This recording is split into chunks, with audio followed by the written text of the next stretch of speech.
throughout the summer and maybe pass on Pioneer. The Vice President of the United States in 1943 was Henry Wallace. You may have heard of Henry Wallace. He's also a co-founder of Pioneer. I don't think it's an accident that Pioneer learned about using POW labor when the Vice President of the United States of America, who knew what was going on, was also intimately connected to Pioneer. And so in the summer of 1943, 300 Italian prisoners were brought from the camp in Missouri, and they worked in Iowa. They worked in Traer, in one of those hemp mills I told you about. They worked on the Adams Ranch in Odebo, near Odebo, which was the largest ranch in the state of Iowa, 6,400 acre ranch. You know, think about the Adams Ranch. And they performed very well. Now, what happens next is two Iowa communities, actually 3 Iowa communities, petitioned the United States government to bring camps to their communities. One was Toledo, Iowa, and the other 2 were Florida and Algona. The folks in Toledo wanted to build a POW camp in an old button museum, not a button, that doesn't make any sense, in an old button factory, and which was a sanitarium at some time. It was owned by the Meskwaki, and the government sent representatives to inspect the facilities, and they decided that it would not sustain a POW camp. And so Toledo's request for a camp was denied. But the requests to create camps in Clarinda and Algona were accepted. And in August of 1943, if you lived in Clarinda, you opened up the paper that was published on Tuesdays and Thursdays, and the front page of the paper said, "The enemy is coming to town." And that's not an exaggeration. And both in Algona and in Clarinda, in August of 1943, the folks were notified that a POW camp was coming. They were each going to be built about a mile and a half outside of town, and they were scheduled to open in early December. And if you can imagine. So when I give this presentation to students, and I know this is small in the back, when I give this presentation to my college students, I always tell them that when I was young, we had these things that we would lay out on the table and look at. We call them maps. Now, if you get out your phone. So the star at the top of the map is Camp Algona, that's in Kasuth County, and the star in the bottom left, that is Camp Clarinda in Page County. And the little hearts that you see on the screen are smaller branch camps that I'll talk to you a little bit more about. I'm going to bring up another map that I'll tell you where all those branch camps were during the war. This is a photograph of Camp Algona, and as I said, if you can get to Camp Algona, if you can get to Algona to see their museum, then I would definitely encourage you to do so. The camp, this is an aerial photograph, and I don't have a photograph of Camp Clarinda, and it wouldn't matter because all of the camps were built with the same architectural concept. Each of the camps was built with about 186 buildings, and they were built to house 500 American GIs and 300 enemy soldiers. And you can see that these 3 compounds are the 3 compounds for the enemy prisoners of war, and this compound up here is the compound for the American GIs. There were barbed wire fences surrounding the camps. They had machine gun towers on all 4 corners. Each of the camps had their own mess hall. Each camp had their own hospital or medical facilities. Each camp had their own water treatment facility. And this posed some challenges because many of the folks in Kasuth County didn't have access to running water and flushing toilets, but the camp was going to have it. And not only that, when it was announced that the camp was going to be built near Algona, which today, if you know anything about Kasuth County, the camp is where there's an airfield and a golf course there now. You can't see anything. There's no remnants of the camp, no buildings or anything. But part of the land to create the camp in Algona, near Algona, was part of the eminent domain. The family was a heritage farm. They didn't want to give up a piece of their land, but the government paid them the going rate and took the land anyway. And so in Algona, that from the very beginning established a little bit of tension between the camp opening and the folks in the war. This is a photograph of the entrance of Camp Algona. And this is a newspaper article from the Red Oak Express from December of 1943, and it says, "The garb of prisoners of war become of interest to Iowans due to the December 15th activation of the prisoner camp at Clarinda. A U.S. Army officer poses in these pictures to show Iowans what the work uniforms of the prisoner of war look like. The letters PW, prisoner of war, conspicuously marked on coats, shirts, blouses, and jackets of the work uniform, but not on national uniforms of officer prisoners and prisoner enlisted men. Escapes are rare, but military authorities ask any person observing a suspicious individual or prowler wearing a PW outer garment or any part of a German uniform to call collect the telephone operator at Corinda. So if you see anybody wearing something like this, please call collect.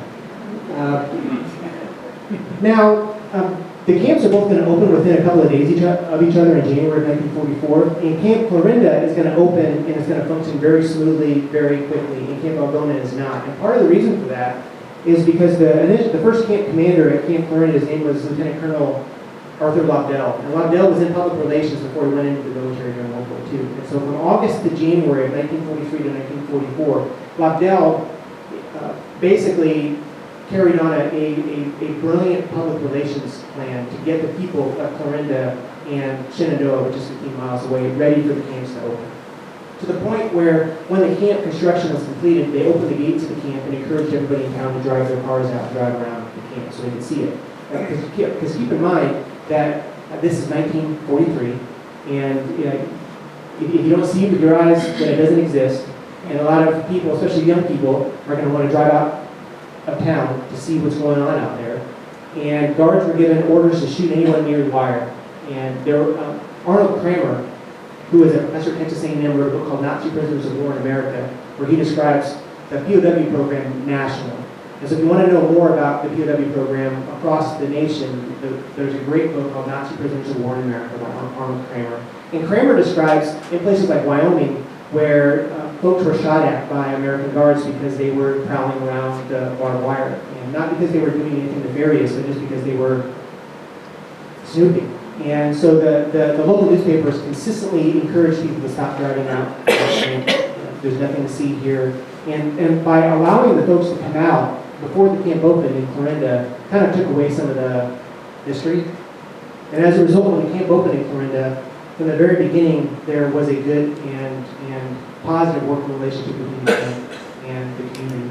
In Algona, that didn't happen in Algona. And when the camp opened in Algona, there were a group of about 30 to 40 hardcore Nazi German soldiers that did everything they could to prevent the camp from functioning smoothly. One of the misconceptions is that if you're a German soldier, you're a Nazi soldier, and that wasn't the case. Nazis were members of the National Socialist Party. Nazi soldiers were especially hardcore, ideological soldiers who were put in specific military units to fight together. And most of the German soldiers that come through the state of Iowa were like American soldiers who were drafted and had a gun put in their hand and were fighting for their country. Some of the first POWs that came to Iowa from North Africa ranged in age from 17 to 70. The Germans by 1943, 1944 were putting a gun in anybody's hand to hold them. And in fact, there are historical accounts of Polish and Russian soldiers fighting for the German army because they were captured by the Germans and told them, you're going to kill you or you're going to fight for us. And so we know that by 1943, 1944, Germany is struggling for bodies, I guess is what I'm trying to say. And so when Camp Algona opened, those 30 or 40 hardcore Nazi POWs, they refused to comply, and they prevented the camp from operating. And so Lieutenant Colonel Arthur Lobdell was transferred from Camp Florinda to Camp Algona to get Camp Algona running. He identified who those hardcore Nazis were, and he put them on bread and water diets and solitary confinement until they decided to comply. Many of them went 19, 20, 21 days before they agreed to be more compliant. Eventually, when we identified who those hardcore Nazis were in all of the camps, we created one camp in Oklahoma to house those hardcore Nazis. And eventually those POWs who were identified in Algona were shipped out to this camp in Oklahoma. And as a matter of fact, the POWs in Algona had a camp newspaper, a German language newspaper. And in 1944, the camp newspaper at Camp Algona is decidedly pro-Nazi. We're going to win this war, we need to stick together. And then the camp newspaper in 1945 was decidedly pro-democracy and pro-capitalism. We had, I smile just because it wasn't an accident. We had what was called a re-education program, where we were teaching the German soldiers about the benefits of capitalism in the West, in the hopes that when they went back home, they would be supporters of capitalism in the West. So early troubles in Algona, as I mentioned, and I guess I should say that in the early 2000s, I went to Corinda and I interviewed a handful of farm families that had German POWs on their farms during the war.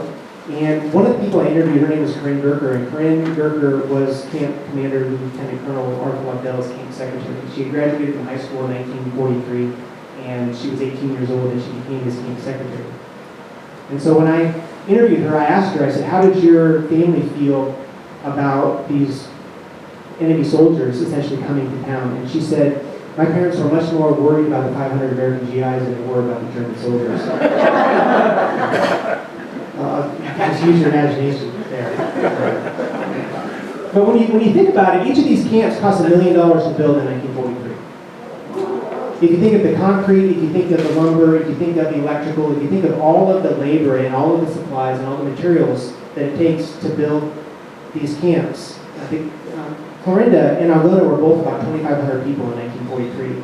And when you add 3,000 prisoners of war and 500 American troops, the town is now more than double in size. And that revenue is going to come through the town. And so I'm not saying that Corinda and Algona made a whole bunch of money off the POW camps, but this was a revenue generating proposition to have a camp in your community. That's why Toledo wanted a POW camp, because that $1 million contract was going to come through the community. And so Corinne told me, she said, she also told me a story that when the camp first opened in Corinda, there were a lot of items, as you probably know, that were rationed. It was hard to get Hershey's chocolate during the Second World War, and it was hard to get packs of name brand cigarettes, and it was hard to get cans of beer because we were sending care packages of Hershey's chocolate, packages of cigarettes, and cans of beer to our troops overseas. And my grandpa, Bill McNamara, who was a Marine and was at Iwo Jima, told me he learned how to smoke and drink in the Marine Corps in 1945. And that's not an accident. But that's not an exaggeration. It wasn't an accident either. And Corinne told me that when the camp first opened, the German soldiers at Camp Corinda, in their camp canteen, they could purchase cans of beer and Hershey's chocolate and packages of cigarettes. And when folks in the surrounding community found out that the German POWs had access to that, they raised holy heck, as you can imagine, and they put a stop to that. So I asked Corinne, I said, Corinne, how did the German soldiers respond to that? She said, well, they thought that beer was too weak anyway. Corinne told me that the German soldiers, they would keep vegetable and fruit rinds, and they had stills in their barracks, and they were making schnapps. This was against camp policy, but because they didn't cause too much trouble, the camp never complained about it. We did know, so as a country, we knew that it was important to keep enemy soldiers occupied. It was important to keep them busy. And back in 1929, we signed the Geneva Convention. The United States and Germany both agreed to the Geneva Convention, and the Geneva Convention had a lot of detailed specifications, but one of the specifications of the Geneva Convention was how we would commit to treating enemy prisoners. And one of the commitments within the Geneva Convention is that you could require prisoners of war to work. You could require them to work for you, but you had to compensate them, number one. Number two, they couldn't work in any industry that was directly related to the war effort. So we couldn't ask German soldiers to make machine guns. We couldn't ask German soldiers to build fighter planes. We could ask them to pick corn, and we did. But I'll get to that in just a minute. We could require that they work in the camp. And so when POWs would work on the campgrounds, and each camp, like I said, each camp had a mess hall, each camp had a garden where they grew their own vegetables. In fact, at Camp Corinda, they grew enough cabbage to make and to can a tremendous amount of sauerkraut, to the point that when the German soldiers left in January of 1945 and they were replaced by Japanese, the Japanese ate a lot of sauerkraut. They did not appreciate it, according to the camp commander, but they ate it anyway. And when those German soldiers would work in the camp, they would earn 10 cents a day. And they could either save that 10 cents in what was similar to like a savings account, and they would get that money when they were repatriated at the end of the war, or they could exchange that money for camp canteen coupons, and then they could purchase items in the camp canteen, and that's how they were buying the Hershey's chocolate packs of cigarettes. This is a painting that was painted by a German POW at Camp Algona, and so Some of the recreational activities that the Germans engaged in were artistic. These are two paintings that were painted by German prisoners, and these are in the museum at Algona, as I was telling you about. This is a photograph of Edward Timm. Edward Timm was a German POW who, this is kind of a famous story. I mean, it's certainly famous for Iowa. In the winter of 1944, the Christmas season of 1944, the German soldiers were singing Christmas songs in German. And as I showed you in that photograph, the three sets of barracks for the enemy POWs was just across the way from the American barracks.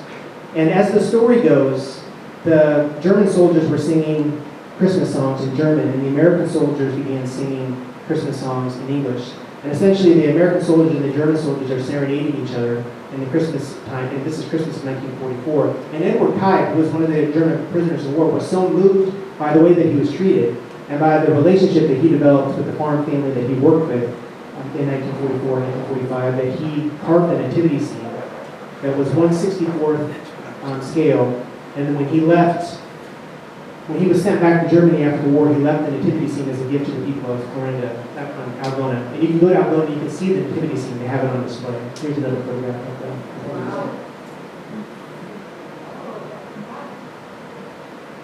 Here's an article from the Thuringia Herald Journal that says soccer, a sport which is considered Europe's football, is proving popular in Thuringia in the prisoner war camp. Evenings, people of Thuringia hear rousing cheers and have learned